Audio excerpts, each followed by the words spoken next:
Prezident İlham Əliyevin müvafiq sərəncamı ilə bu il minimum aylıq əmək haqqı məbləği 1 yanvar 2025-ci il tarixdən 400 manat müəyyən olmaqla birinci ildən bəri ölkədə həyata keçirilən sadəcə 5-ci sosial islahat paketinin icrasına başlanıldığı elan olunub. Amma sosial islahat paketi çərçivəsində sosial müavinət və təqaüdlər də artırılmalıdır. Prezidentin keçən il dekabrın 23-də imzaladığı əhalinin sosial rifahının yaxşılaşdırılması sayəsində tədbirlərin davam etdirilməsi haqqında sərəncamına hökumətə tapşırılmışdı ki, bu barədə təkliflərini 3 ay müddətində dövlət başçısına təqdim etin. Ancaq verilən vaxt bitədə hələ ki müavinət və təqaüdlərin artırılması ilə bağlı qərar açıqlanmayıb.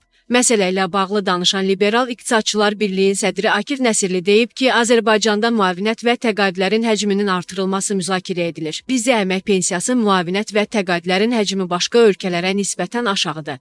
Bu səbəbdən də onların artırılması ilə bağlı qərarın verilməsi çox vacibdir. Əslində bu artım 2025-ci ilin yanvar ayında baş tutmalı idi. Ölkə başçısının 2024-cü il 23 dekabr tarixində imzaladığı əhalinin sosial rifahının yaxşılaşdırılması sayəsində tədbirlərin davam etdirilməsi haqqında sərəncam çərçivəsində hökumətə bu istiqamətdə təkliflərin hazırlanması tapşırılıb. Lakin bu məsələ ilə bağlı hələ ki xəbər yoxdur. İqtisadçı əlavə edib ki, prezidentin həmin sərəncamı ilə Nazirlər Kabinetinə 3 ay ərzində bu barədə təkliflərini hazırlayıb təqdim etməsi tapşırılmışdı. Artıq bu müddət başa çatıb və ehtimal etmək olar ki, Nazirlər Kabineti öz təkliflərini verib. İndi hökumət daxilində bu məsələyə dair müzakirələr aparılır. Artım yalnız nominal deyil, real inflyasiya və yaşayış xərcləri fonunda nəzərə çarpacaq dərəcədə olmalıdır. Əhalinin sosial rifahını yaxşılaşdırmaq təkcə rəqəmlərlə ölçülməməlidir. İnsanların alıcılıq qabiliyyəti və gündəlik tələbatlarını qarşılamaq imkanı da nəzərə alınmalıdır.